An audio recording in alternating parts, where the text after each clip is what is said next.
Welcome to Plymouth Profiles. Plymouth Profiles is an opportunity to meet with people from the greater Plymouth area, and today I'm delighted to welcome as our guest Jim Hanna. Jim is from the Plymouth Public Schools, and welcome, Jim. Thank you, Steve. Pleasure to be here. Thanks for being here. Now, Jim, what's your title or your capacity in the schools? Well, I currently am the Vocational Technical Education Principal for the Plymouth Public Schools, and I oversee the vocational programs at both Plymouth North and Plymouth South High School. How'd you happen to get here? Tell us a little bit about your background growing up and your education. Sure. Well, both my parents were teachers. Went to college at Ohio Wesleyan University and knew I wanted to be a teacher. In '93, I was fortunate to land a job out here in Plymouth. And the only reason why I came east from Ohio is because my parents were going to retire on the Cape, so I figured I'd beat them out here. My goal after I was teaching for years was to get into administration. And in 2005, I was a freshman housemaster at South High School, and then fortunate in 2007 to become the vocational technical education principal. So I've been at Plymouth South since I arrived in Plymouth, and since '93, and I wouldn't change a thing. And we're taping this in the fall of 2015, so you've been there 22 years? Yeah, exactly. And it's funny, there's a few teachers that came in with me, and they're still there. You know, we're starting to see alumni come back as educators at our school. So it's certainly seen a lot of change, a lot of positive change, specifically over the last 10 years with Patty Fry, the building principal. And we've been very fortunate to have then expanded our vocational programs over at North High School, and tremendous amount of support there from the administration, the principal Kathleen McSweeney, and of course the staff that's there as well. So although you're principal of the vocational technical education program, you actually oversee both schools? Correct. My title is really more geared towards my licensure in vocational education, but I truly am a district coordinator, curriculum, managing the staff, the budget for vocational education, ensuring that our student placement is following the Department of Education's standards, and then of course making sure that we also our facilities are up to par. And if we ever want to start a new program, that's my job as well. So I really look at it as a district-wide program. And we're able to have staff at both buildings that will meet regularly to talk about curriculum and work in curriculum development. And my major role is to provide those resources for those teachers. So give us a little bit of an overview of the programs that are offered at the school. Okay. Well, at South High School, we currently offer 13 programs. And those programs range from the construction cluster, like plumbing and carpentry and metal fabrication and welding, to a transportation cluster with our marine technology and auto. Then we get into the arts with graphic design and visual communication and CAD, which is computer-aided drafting. Obviously we have electrical. And then if we work back our way up the hallway to the front of the house, we have culinary, cosmetology, early education and care, where we have our very popular preschool, and our marketing education program. And then upstairs we have our computer science program. And also downstairs in the main area, if I didn't mention, is our cosmetology. And so that's an area of public access. And that public access allows our folks from the town to come in, and whether it be dropping off their child for early education and care, or whether it's coming into the restaurant for lunch, or cosmetology for an appointment, we really value that atmosphere. And then, of course, we offer public service from each one of those programs as well. So, you look at people that will come in and meet with our electrical instructors to talk about something that they might want to have done at their home. And then at North High School, we offer engineering, marketing, health assisting, and facilities management, which is building and property maintenance. And those are our 4 programs that we offer there, and we're always looking to expand. And when one day, when the budget allows to do so and space over there makes itself available, we will certainly look to do that. So if people want to participate in one of your programs, how do they get admitted? Well, first of all, it all starts with our recruiting visits. So myself and members of my staff will venture down to the middle schools. We'll go to PCIS in South Middle School. Oftentimes it's early January. in the students' 7th and 8th grade year. And we'll meet with all the kids, and we'll talk about the offerings that we have. We'll really highlight the program through a video to show snapshots of what each program looks like. And then after we visit the middle schools, then we bus all the 7th and 8th graders over later in February for a tech expo, we call it. And the students then come into, it's like a trade show exhibit, and all the programs from both North and South are in the gymnasium at South. And kids can walk around, ask questions, learn a little bit about the programs. And then once we've done that, we open it up that night to the parents. So the parents will come back, they'll have questions, they'll actually be able to have a visit down in the shops. And then, of course, it leads us into freshman orientation after students have been accepted. The application process, it looks at, the reason why we invite the 7th graders over is because the application looks at the grade 7 performance, and it also looks at semester 1 of grade 8. The formula we use is set forth by the state of Massachusetts, right out of the Career and Vocational Technical Education Office. And we're looking at academic performance, conduct, attendance, and of course recommendations from the counselors and the teachers over at the middle schools. Those students are then rated, and we accept a percentage of the freshman population coming in. Since both high schools are considered to be comprehensive high schools, in Plymouth we're not tech high schools. Those aren't, we're not a tech high school. We're not a regional school. We're only drawing from Plymouth. So those students, our cutoff number is 50% of the freshman population coming in at South, right, and just the numbers that we can have in terms of our student-to-teacher ratio at North. So overall, right now, at Plymouth South, we'll accept anywhere from 140 students coming into the program, and over at North, each year we accept close to 80 students. The students that are accepted then at North, because we only have 4 programs, they go right into the program that they've applied for. At South, since we have so many, the Department of Education wants us to offer an exploratory program.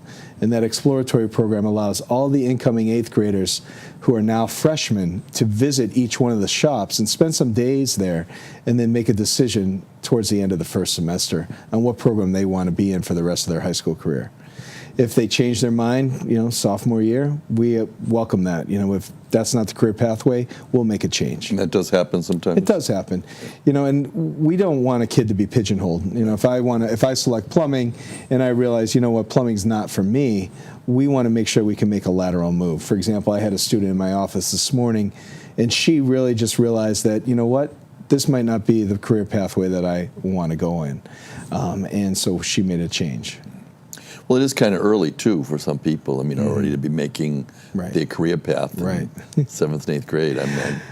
Well, regardless, I hadn't decided at that point what I was going to be exactly. When I grew up.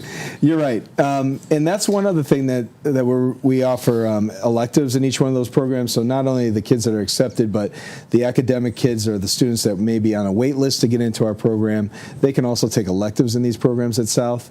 At North, same thing, is that if a student decides, this isn't the path for me, we don't have a lot that drop, but we have a few, and we'll make an adjustment and try to make sure that they're on the right path for their, after high school. The key is to make them college and career ready. So regardless of what program you graduate from, you're going to be employable. You're going to have the skills that might not be the particular trade that you're in or industry that you're in terms of what you studied in high school, but we're going to give those kids the skills to be employable. And when you say college and career ready, some go right into their career at a business, others go on to college. Yeah. How does that happen? Well, we're very fortunate in Plymouth. Each year when we graduate, probably 98.5% of our students into a positive placement. And when we say positive placement, we mean either they're going to be going right off to a 2 or 4 year college or university or a technical institute, or they're going to go right to work.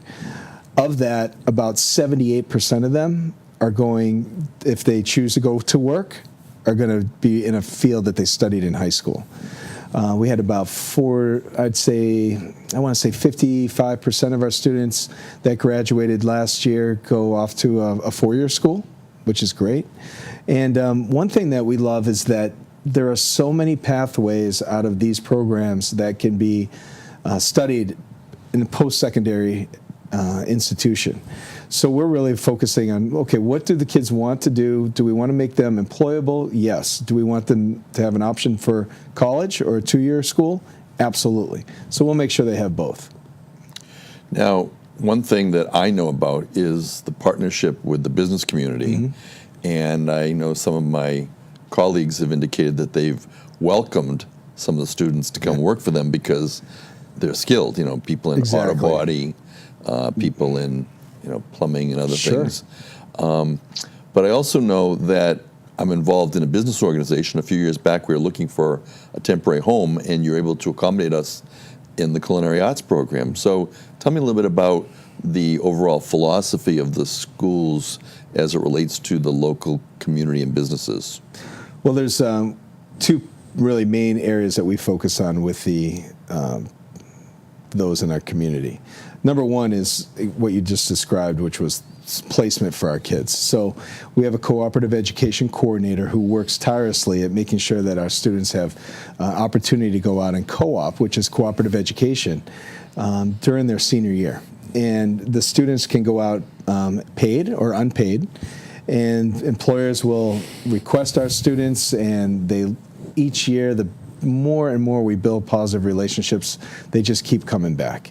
Our students then will, if they choose to go to college, they'll just remain on with the employer over the summer, and when they get back from school, they'll go back and work with the employer, and then many of them just stay with the employer right after high school, and they begin their career. The other piece is we really invest our time in trying to bring members of the community in to our advisory committee. And each one of the programs has their own advisory committee. So, for example, if I was sitting on the advisory committee for automotive, that would be made up of members of the community that are in the auto industry, parents, secondary education folks, as well as people that represent students with disabilities or adults with disabilities that work in their related field. And we get together twice a year, school year, once in the fall, once in the spring, and the advisory committee members will advise us on our programs of where we want to go, where do we want to be when our students, or where do our programs need to be so that our students are ready to make that jump, whether it be college, whether it be right to the job.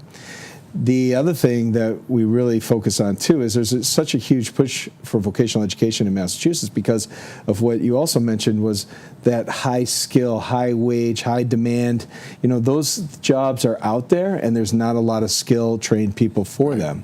And so that's why in Massachusetts, vocational education has really taken off. I mean, the regional vocational schools are just packed, and their wait lists are crazy. Same with Plymouth. Our wait list is each year 70 students that don't get in. You know, so it's because there's a need. They see a need. Parents see a need. They want an opportunity for their student to learn a skill or a trade. At the same time, many of them know that they can also go to college and do the same. So people who are watching this from the greater Plymouth area can participate in different ways. They can still come and eat at the restaurant, is that right? Absolutely. That's the other piece where we hosted your group.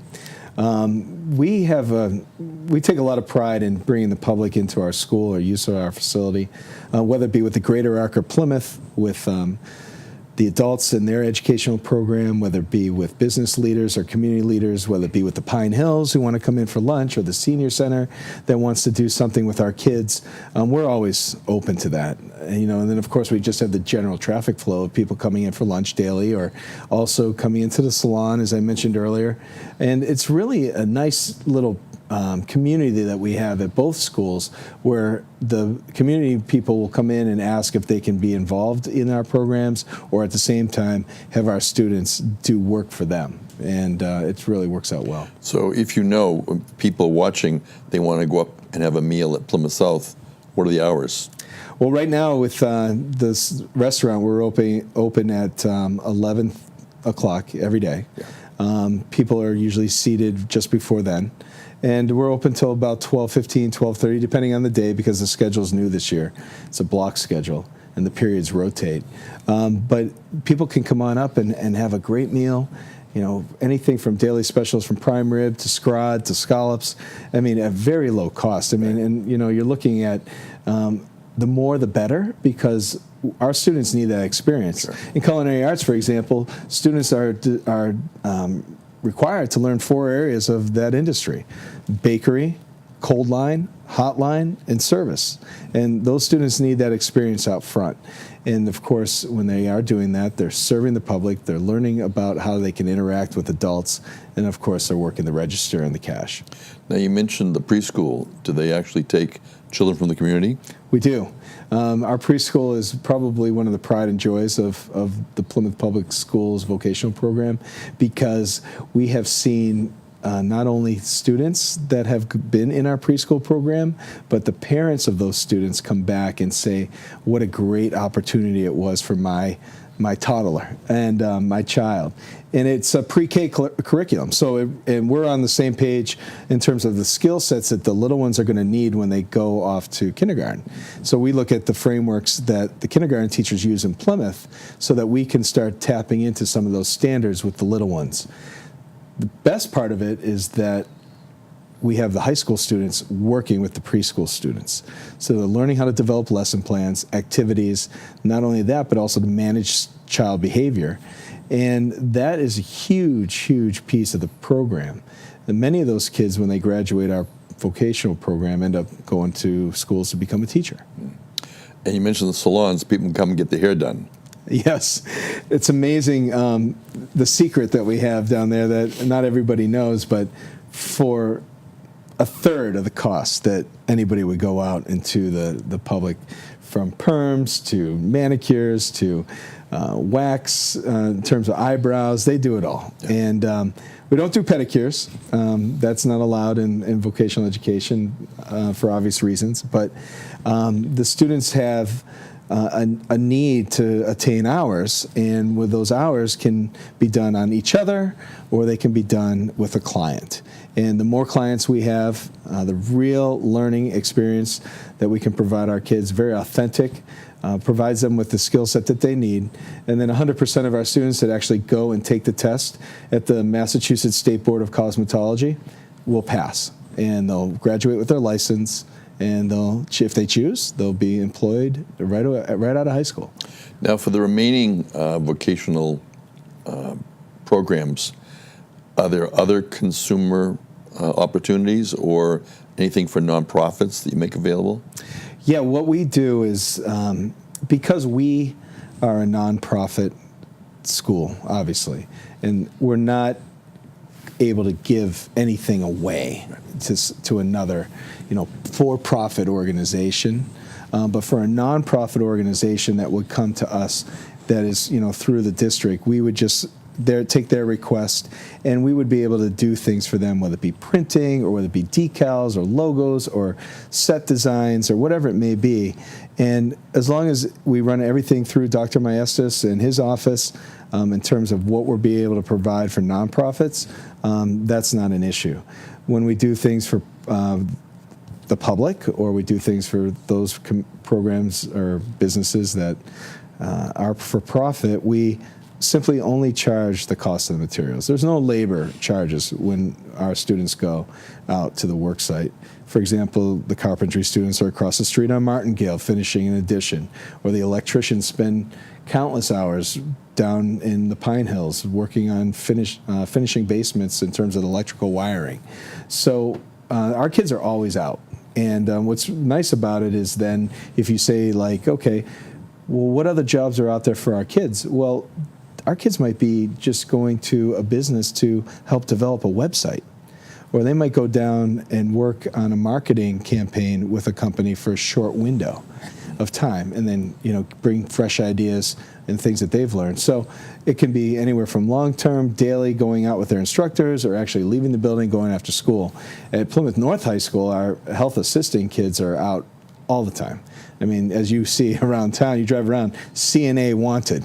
I mean, our kids are employed all over Plymouth, and it's just a tribute to the program. But at the same time, the relationship we have with the community in those industries. Now, Jim, at Plymouth South, you're in a building right now that is going to change. Where are you moving? We are so lucky.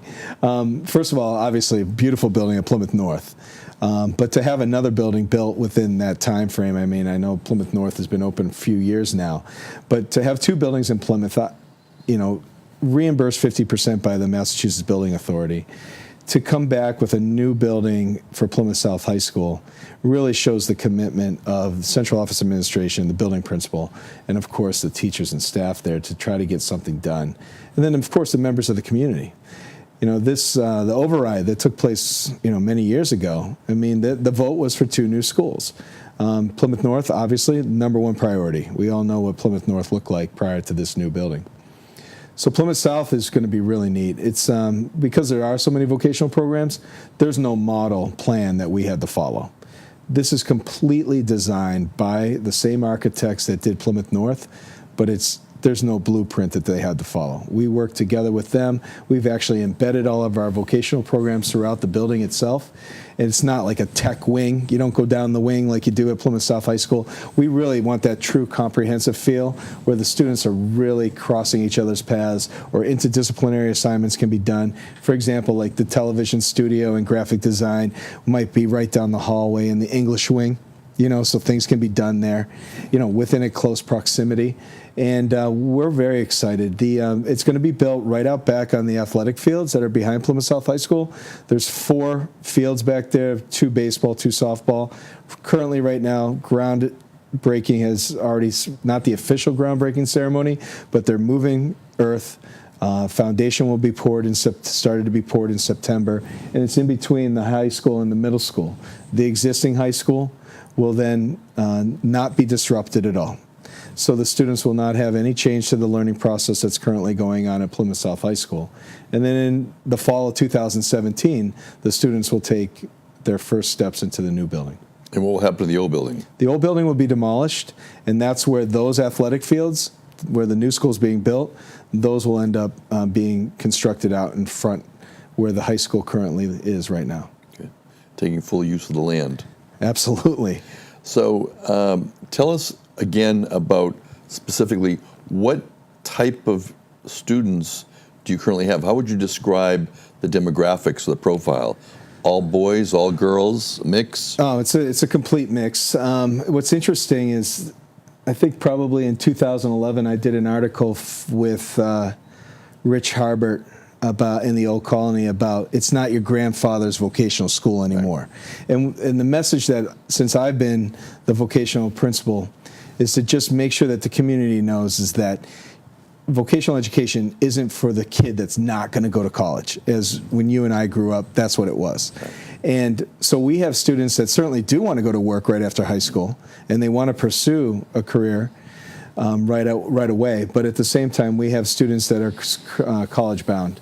So we have a wide range of students. We have from the highest level of learner, AP, honors track, to students with special education, disabilities, autism, all mixed into our programs, which makes us great.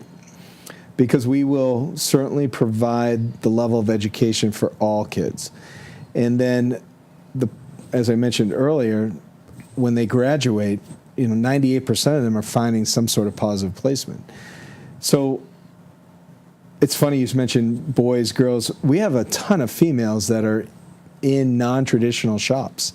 I think our statistics last year were like 13% of the vocational female population were in non-traditional by gender programs. So that would be a female that's in electrical or plumbing, Good. welding, Yep. carpentry. Why not, right? Right. And that's the beauty of exploratory, because they'll walk in, they'll be accepted coming out of grade 8, and they have their mindset on, say, a female might have a mindset on traditional early education and care, cosmetology, maybe even graphic design and visual communications. And next thing you know, when it comes time for selection time, because they've been exposed to all those programs and they hear about job opportunities for females in these particular areas, they will select plumbing, they will select electrical. So it varies each year, but right now we're about 13%. How does Plymouth compare to other schools in the Commonwealth? Well, what's interesting is, as I mentioned, we're a comprehensive high school, so we're only drawing from Plymouth. So many of us drive by Upper Cape Tech if we go along the canal, or we've been past South Shore Vocational or Southeastern. We see signs on 495 for, Assabet and Blackstone Valley. Those are regional vocational schools. So they're drawing from other towns, and those towns have to pay a fee to send those kids to the school, anywhere from $10,000 to $15,000. Those towns are on the hook for. So give school committee credit way back when Plymouth South was built, they said, hey, instead of having our kids go off to Upper Cape Tech or go to Cape Cod Tech, even in Harwich, where many of our current teachers actually went to school from Plymouth, let's have our own program here. So we are comprehensive, and that means that our students are Plymouth only, and they are completely mainstreamed in with all the other academic kids. So if I was in plumbing, I don't go to plumbing for, I don't go to algebra for plumbers. Right. I don't move around with my kids all day long and see the same guys every day, or girls. We're those kids that we take great pride in completely immersing them in with all the other academic kids, and at both schools, both North and South, which is great because they can share their experiences in their shops with their classroom teacher. Then we can integrate those academic standards into the vocational classroom as well, which is part of our job is to bring ELA, math, science, technology, and engineering frameworks and embed those into the vocational shop as well, not just learn a skill with our hands.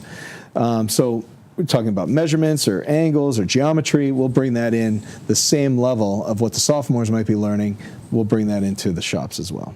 Jim, when you're not being a principal, what do you do in your spare time? Well, I came to Plymouth as a biology teacher, and I was fortunate to pursue my administrative licensure. But before that, I was coaching everything. I mean, I coached, I was very fortunate when the school split back in '94. I was a varsity baseball coach for 12 years. I coached football, I coached basketball. And then when I became an administrator, I certainly had to give that up. And so now I focus that with my kids. So I coach youth sports, probably more than I did high school sports. And I enjoy that. I enjoy traveling with my family and getting down to the Cape where my parents had retired down in Chatham. So we have a tendency to go down there and visit. Okay. So for people that just tuned in at the end, what's a snapshot, one last thing you'd like people to know about vocational education in Plymouth? The number one thing is what I will always say to everyone is that our students go to college. And the most important thing is that people need to realize is that in order to be in a vocational technical program, you don't have to have a mindset that I'm not going to go to college. And it's not going to be that program that pigeonholes a kid where they can't get into college. All the requirements that a student would need to get into a strong four-year academic institution will be found during the course of study. At the same time, they're taking a vocational program. That's number one. So as a whole, we service all types of levels of learners. So those types of students that want to pursue college is number one. The second thing is, for me, is that we have tremendous amount of support from the community as well as the central office administration and the building principals at both high schools to make it work. And we need our kids in grade 7 and 8 who really want to get in to make sure that they are holding their own in terms of academic performance, because that really is the thing that may keep kids out. And the last thing is, we do have students on the wait list, but we take great pride in bringing those kids off the wait list. We don't forget about them. We visit with the freshmen that don't get in. Hey, you have a chance. Stick with it. Have a great freshman year. I'm going to be meeting with you in September. Let's look at what options are there, because the students will change their mind. I mean, certain students will decide that they don't want to do vocational. That just opens up another slot for kids that really do. And then I mentioned earlier the academic electives. Those kids can also take those as well. So they'll have a period of auto or a period of welding, and they love it. Jim Hanna, thanks you, Steve, for being here. I appreciate Principal, Plymouth Vocational Technical Education. Perfect. Okay. This completes this first segment of Plymouth Profiles. Please stay tuned for our next guest. Thank you for joining us. Welcome back to this edition of Plymouth Profiles. Plymouth Profiles is an opportunity to meet with people from the greater Plymouth community. And now in this segment, we're joined by my dear friend, Bob Trostel. Bob, welcome. Thank you, Steve. Now, Bob, in the previous segment, we talked about Plymouth Public Schools and the vocational program. And why don't you tell our guests a little bit about how you and I happened to meet? We happened to meet. I moved to Plymouth with my lovely family in 1976. And we got active right away in the Plymouth school system.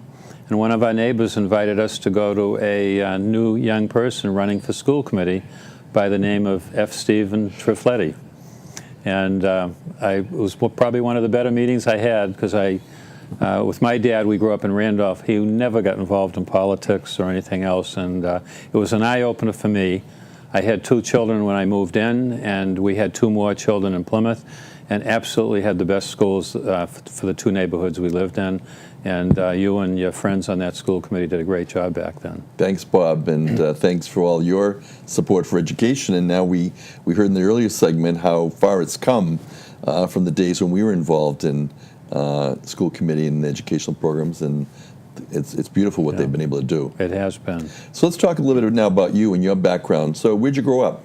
Grew up in the wonderful town of Randolph, 15 miles south of Boston, 1 hour from the Cape, an hour from ski country up north, and within really a lot of academic institutions.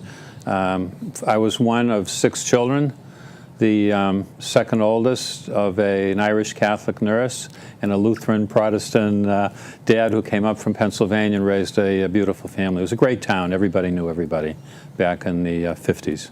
So we may have talked to this before. I went to a Lutheran college in Pennsylvania, Gettysburg. And so you had a Lutheran Protestant dad, and what happened when you graduated from high school? Well, it was interesting you asked that, Steve. I was 8 years public education. And my sister went to Archbishop Williams High School, which was closed to Randolph at the year when I was in the 8th grade, because Cardinal Cushing had just built Cardinal Spellman High School in Brockton. I was fortunate enough to apply and enter as a freshman to the ridiculously expensive tuition of $125 a year to go to school, which was a lot of money back then for a family of 6. And after I graduated, there was a little calling in the back of my head, and I knew some priests very well and talked to them about going into the seminary, and I entered St. John's Seminary in Brighton, Massachusetts. The first 2 years, believe it or not, were behind a 10-foot brick wall in Jamaica Plain, Cardinal O'Connell Minor Seminary, which was your freshman, your sophomore year, as it were, in college. Then we transferred across to Brighton, across the street from BC, and attended St. Clement's Hall for your junior and senior year. So did you actually graduate from that seminary program? I did. I graduated. It was a 2-fold program. The first 4 years were your college degree, your Bachelor of Arts in Philosophy. Your next 4 years were the theology years, training of actually being out in the field and learning all the new teaching, which we loved. And those were tumultuous times, as you well know. I was in the seminary from 64 to 72. Whole different era in the 60s, and a lot of radical changes in the church going on at that time. I just missed you because in 73 I was across the street at BC Law. Oh my goodness. I wish I had stayed back with 1 year. Father Drinan. Oh, you were lucky. Right. He was excellent. We had Father Richard McBrien from across that way. Right. So that's a lot of education. So then what happened? Well, the ordination for my class was in May 18th of May 20th, 1972. And the year before the ordination, 1971, I was an active deacon. We were all ordained down in Weymouth at Immaculate Conception. And I wasn't sure of this thing called celibacy. My dad came from a wonderful religion where all the families were there, and they were in the ministry down in the Philadelphia area. My granddad was actually a country pastor, more like a Billy Sunday back in those days. And so I decided to take a year off because I had met the wonderful person I am now married to, Maureen, and she was the sister of one of my classmates who was a year behind me. And I took a year off, and as a result of that, we were engaged Christmas Eve that year, 72, married the following July. And 4 children later, we're in Plymouth. And it was a wonderful ride. And that ended your quest to become a priest. It did as far as the church rules are, but I think we're all headed to the same place. And a lot of my classmates have been questioning the rules, and hopefully someday, in the not too far future, because there's not many priests left, they'll modernize some of those rules. Yeah. And we talked about before, my cousin was in the seminary, and he was very close to being ordained, and at the last minute he decided not to do it and got married and had 2 beautiful children. But I often thought the Catholic Church really missed out on someone who lived his life almost as a saint, a very certainly would have been a great priest, but again, because of the rules, didn't take that path. Yeah, and there's a lot of great priests I know still, and celibacy is a wonderful charism for those that are called to it, but we're not all called to be celibate priests. And in fact, I know this is not a theology show, but well, it can be. Go ahead. The first 12 apostles, I love it. The first 12 apostles were not single people. They were called from their community. Many were married. As a matter of fact, I think the first miracle was curing Peter's mother-in-law, if I'm correct. I'm going back a few years. But anyway, it was, I got to tell you, people say, did you waste those years? Absolutely not. No. It was like, sort of like being in college in a fraternity or being in the Army with your buddies. 8 wonderful years. I made friendships that are You still just have golden. today. Yeah, yes. Yeah, I know. So, all right, you get married, have some children. What do you do now for a career? That's a good question. When I left, I was not sure what to do. I had a lot of connections. I first had an interview to teach up in St. John's Prep, up in Peabody. And then right after that, my sister had told me they were looking to have some help at the Stoughton District Court.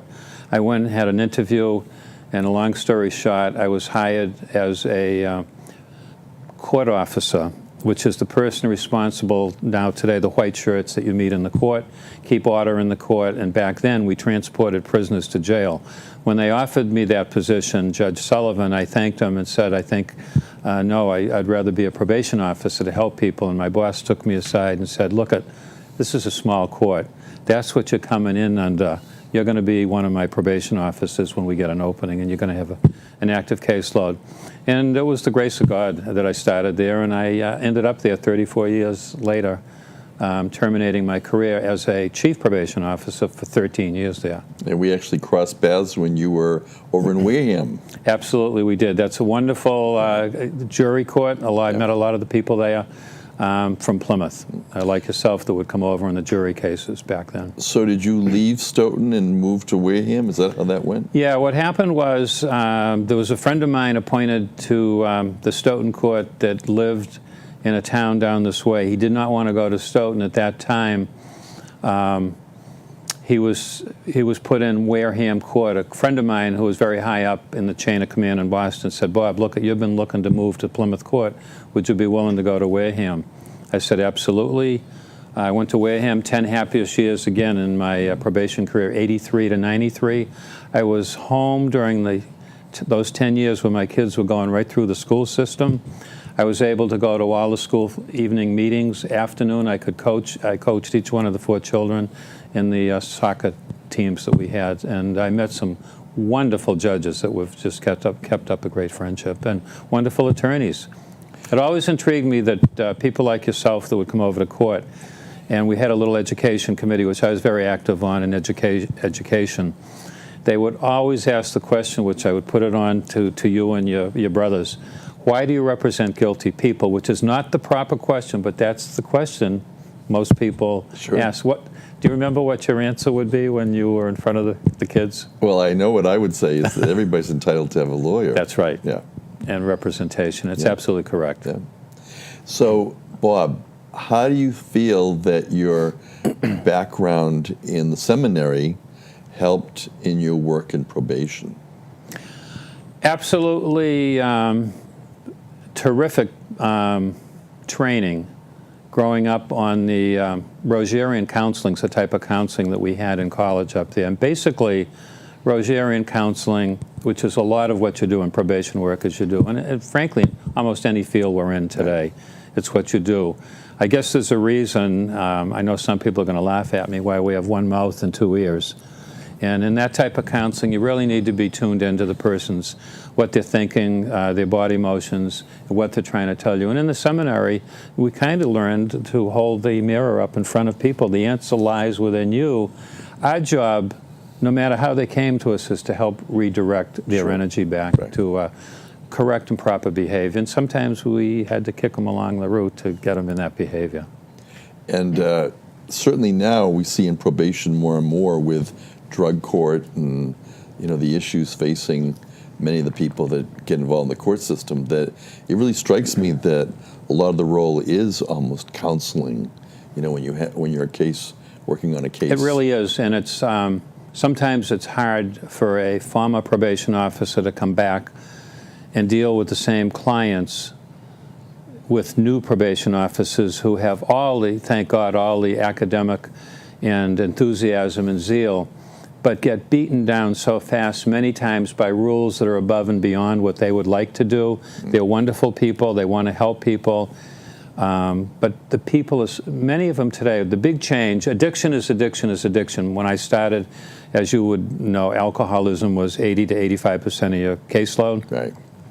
And back then, marijuana was just starting to come in as the experimental drug. And then the heroin addict was somebody you didn't know. It was like in another town. Right. Early in my career, I remember, it was always alcohol, drunk driving. And, And now we do that, but they call it the dual addiction if the alcohol is involved. Many of the young people in Plymouth area, which I've been fortunate to work with a wonderful judge, Rosemary Minahan, and the other judges that come through Plymouth District Court, do a tremendous job. I don't know how they can sit there so active day in and day out with the stories that come through the court. And believe it or not, they're saints. I know most people say the judge didn't hear me and throwing me in jail.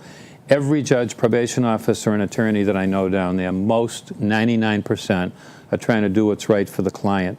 Oftentimes, my client or somebody on probation, it's just not, they're not ready to change and they need structure. And we have to, my job is to make sure they have been represented zealously to the elements of the law. Believe it or not, there's many people who I think need treatment, but if they have been brought in under false circumstances or not following the letter of the law, my job as an attorney is to point out to the court the errors of the law. And in most of the other cases where the people have their own human frailty and so forth, is help work out a just disposition for the client and for the court to work together with the person. Well, let's talk about that a little bit. You mentioned being an attorney. So you're a probation officer. Yep. When were you admitted to the practice of law?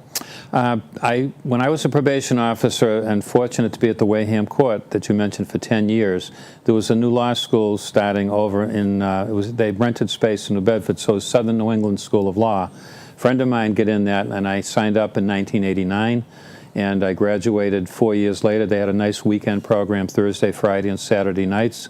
You can say goodbye to your social life for 3.5 years. But after a year and a half, you kind of knew how to, make your time and study and so forth. And then I passed the bar, not the first time or the second, but I passed the bar because unfortunately for me, just as the bar was being held, I was just promoted in 1993 to chief probation officer. And me being very humble, I thought I knew what the criminal law was, and Steve can relate to this. What you do realistically in a court is not academically what the bar exam is all testing. about. Exactly, you're right. So I had to learn how to study properly for the bar. I wish I had done it right the first time, but I studied what I needed to do and passed, and it's just opened so many doors to me. It's been wonderful. So tell us a little bit about what you're doing now. When I retired from the probation department in 2006, I had a law degree, and I wanted to do a little bit. I was thinking of elder law, to be honest with you, and I know you're very active in that area in your firm. And I looked into that, but that's going to require an awful lot of training each year to stay up on that, which you need to, and you want good attorneys. But my whole background was dealing with young people, whether they were juveniles or kids 17 to 25, and then some of their parents. So I was talking to a friend of mine at the counter in Stoughton, and I said, I'd like to join the bar as a private attorney, the Plymouth District Bar down our way, or the Brockton County. And I said, how do you do that? And he said, well, you have to get in to one of the county associations and talk to the president. And I said, how do you do that? Thank God there's no coincidences in life, as one of our attorneys from the office had told you and me one time. And he said, I am the president of the bar. So my friend Elliot put me in touch with the Plymouth County Bar. I was interviewed by a Pat Downey and accepted right away with my background.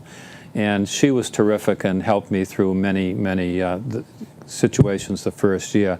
And the first good direction Pat put me in was, remember, Mr. Trostel, you're not a probation officer, you are an attorney now. Big difference. And I said, thank you very much, I am, and I'm proud to be one, but I bring a wealth of experience in that some other attorneys. Some attorneys I love, not many, but some you meet when you can read people, it's a win or loss.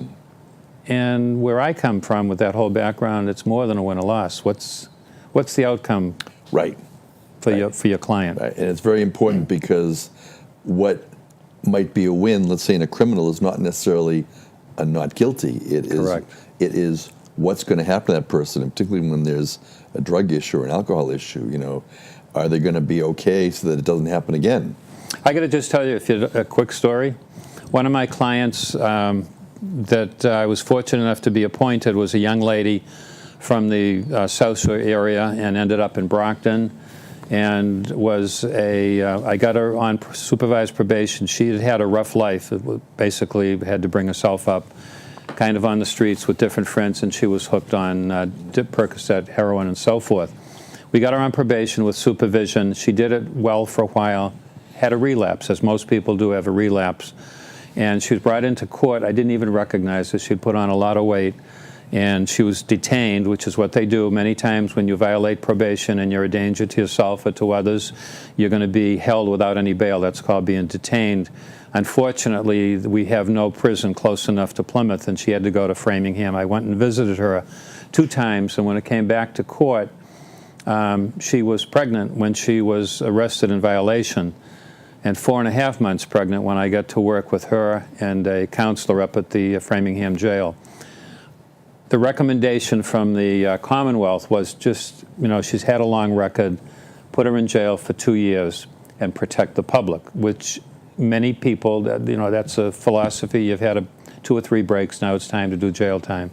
She had done part of jail time. My feeling is, if someone's recommending 1 or 2 years, I would like to see them do, maybe on a 1-year sentence, do 6 months in jail, and you're going to go in a lock and key 6-month halfway house treatment program so you can get help for your addictions, any psychological treatment, so forth.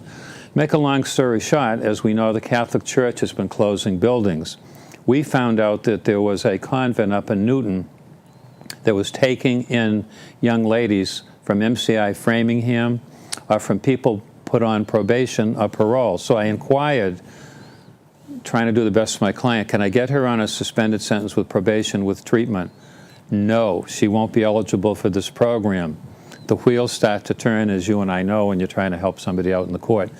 So we worked out a straight jail sentence, credit for time served. She went back to jail while she was waiting for the final days of her sentence to be up, and she was paroled from the court, and I had called to get her a ride. Nobody had the ability to drive her. Sometimes I'm like my father and my grandfather, a little bit of the Irish stubbornness, maybe the German. I'm not sure which, but thanks, Dad. And I put her in the car, and I drove her to the convent myself that day up to Newton. What a great story. And they kept her through a pregnancy and up to 6 months when the baby's born. Hopefully, my job was done. I led her in the right direction. Well, that's a great story, and it's a good thing. Now, before we're done, I can't help but ask you about the Pope. It's September 2015 when we're taping this, and he's about ready to come to the United States. From you and I have talked about it before, but as a Christian but not a Catholic, I happen to be Congregationalist, and we don't have a leader such as that. We have a national organization. So really, he's not just the Pope for Catholics. He's really a leader for many Christians. And I just have to say that I have nothing but good things to say about him in terms of all of the things that he's been saying that seems to be not only consistent with New Testament teachings, but really seems to be opening doors for a lot of things that were one way in the past, and seems to be open to some change that I think is much more modern for today's It's funny you should bring him Church. up. I consider myself Catholic, Christian. My dad, obviously, from that background. I consider really all the religions and people I meet. I think everybody's got a great story, and I believe in the rainbow. I think we're all headed in the same direction, no matter what color we are and where we're going. I happen to come from a terrific background. And it's interesting, when Vatican II came, just before I went to high school, we talked about John the 23rd opening up the doors and the windows, and here comes Pope Francis along, and it is so refreshing to my priest friends in the ministry, and they are now, I don't want to give my age, but my priest friends are 68, 69 years old, and they're getting tired. There's no young bodies coming along, and Francis is opening the doors to people that have previously been married, and we've all seen the political headlines over the last few years of certain bishops in certain parts of the country denying Holy Communion to people because of their belief. I'm afraid to say more, I'll probably get in trouble, but real quickly, I went to a funeral for a close friend up in Randolph, my home parish, St. Mary's, and I kind of thought at the funeral, people weren't being told when to stand, when to sit, whatever. So I mentioned to the lady next to me, I said, I think communion's not coming now, so you might want to just take a seat and relax during the communion. And she said, well, I'd like to go to communion. And I said, are you Catholic? Yes. And I said, well, why don't you go? She said, I'm divorced. And I said, I understand. Do you believe in Jesus? Yes. And I said, follow me. She went to communion. I feel that was the right thing to do. When you go to a mass like that in a ceremony, you're invited to participate in the meal. I know some of my friends would say that's over the top, but Francis has opened that very discussion up. He has. Very discussion. Yeah. So what do you see are some of the issues that he's talked about that are positive in terms of change? Well, the gay issue is a very popular topic among all the people, not just an American issue. And he's bringing to the forefront, don't condemn people. Jesus was here with compassion and to love us, to love people. There was a bishop who I really respect, and I read all his books on the Episcopal side of the church, Bishop John Spong. And he was the bishop in Newark, New Jersey, and he was up here at Harvard, I think, in 2004 to 6, which I didn't know. I would love to have heard him speak. And he's in the Episcopal Church. He said, well, you know, when he went over to his annual meeting in England, he noticed with his other bishops, I said, every Episcopal church has, we welcome you to our parish. It doesn't say except for any, discrimination. And you watch this, the Supreme Court was absolutely awesome in the decision recently on equality in marriage. I know it's a hard issue to understand in terms of religion and the way we were brought up, but in terms of legal distinctions as to equal rights for all people. Yes, he certainly has weighed in on that. And also on divorce, what's he been saying recently about that? On the issue on divorce, there used to be, people used to chuckle at me and say, oh, so-and-so got an annulment up in Boston because they had $1,000, or so-and-so got an annulment, which is a word indicating that you really, even though you were married in the church, you really weren't married because you weren't of proper disposition at the time of marriage, and they kind of define that. And he's just trying to bring it to an honest discussion. Two people that love one another, sometimes it doesn't work out, they turn and may love somebody else down the road, and he's trying to bring that to a discussion. He's not changing any of the laws or rules. He's opening it up to a discussion, which is everything that Vatican II Council back in '58 was all about. Open the doors, let's talk. And that's the sense, I think, what we hear from him is that, he's not going to be the one to cast the first stone. He's really going to be open and let love overrule. And he speaks, we were afraid he may not survive. I mean, my own personal thought, I said, I don't know if he's going to survive as Pope. I mean, you hear stories of the couple of popes ago that lasted only 30 or 60 days. And I said, there's some heavy cardinals up there that go against all this new thinking.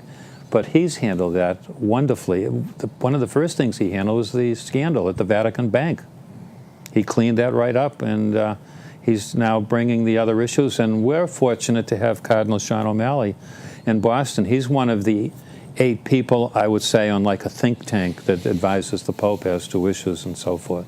Oh, that's good. So it's really, I mean, you can't change the world overnight. And God, and a church to make a decision, it's like, I couldn't wait for the church to allow married people. I'd be 68 years old and still waiting for the rule to change. Well, and now that he's coming to the United States, and he's going to speak to Congress, so people are talking about, there is a separation of church and state, but it is kind of refreshing that he will speak and he'll be heard, and his message is one that, seems to be a good message in terms of people being forgiving. Yeah, and the Dalai Lama, I think, when he was here, didn't he speak to the United Nations, and he spoke to different people around the country, and these people are so wonderful. They all have such important, they're important people who have a lot to tell us. And frankly, I think my personal philosophy, I taught 24 years for Anna Maria College in the Quinn Bill, the Police and Education Program, and I always told the students, as much as I enjoy teaching corrections, probation, criminal law, and all that, I learn more from them than I do from them listening to me up from there. the probationers, from the people who you were helping. Correct. Yeah.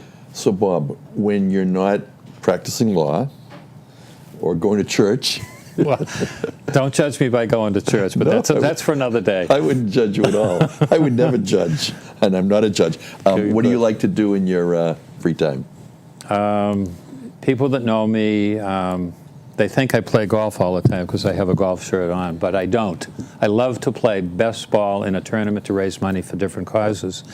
I ran 13 marathons. I love doing that. I love being active, but I'm a family man. We have been blessed with 8 beautiful grandchildren, which I can barely keep up with because when I'm with them and I'm trying to learn how to use my iPhone, these kids, 3 years old, they're going like this, and they're all over the phone teaching me. So Maureen and I spend a good time with 3 boys and my 1 daughter, Christine, and the children. And we're talking about judges, and it reminds me, robe. You actually wear a robe. How's that? That's correct. I do have a robe because I'm a justice of the peace, and I do weddings. I did them as a deacon, and when I left the ministry, you did have to be relieved of your vows as an active deacon. And I said, that's okay. When I get married, I'll come back again. And of course, Father Rector back in those days, no, Mr. Trostel, when you get laicized from the vows, you can't come back. Like there's a lot of married Catholic men, but that's the first time they became deacons. When your wife passes away, technically you're not supposed to get remarried again. So because I was married, I couldn't continue marrying people. So I figured out long ago, you and I, anybody in this state can do a marriage on a 1-day license.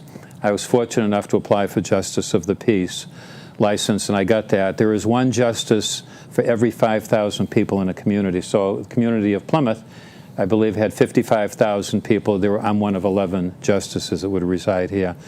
I have the robe, but I barely wear it. Most people love the shirt and tie. And if I do a wedding, I've been honored to do a wedding with people on the beach, I have my Tommy Bahama outfit that they like with the hat. Bob Trostel, thanks for being here today. Steve. Local attorney and Renaissance man extraordinaire. Thank you. Thank you. It's a great experience. And this completes this edition of Plymouth Profiles. Please join us again for future presentations. Thank you for joining us. My name is Steve Trifletti. Bye.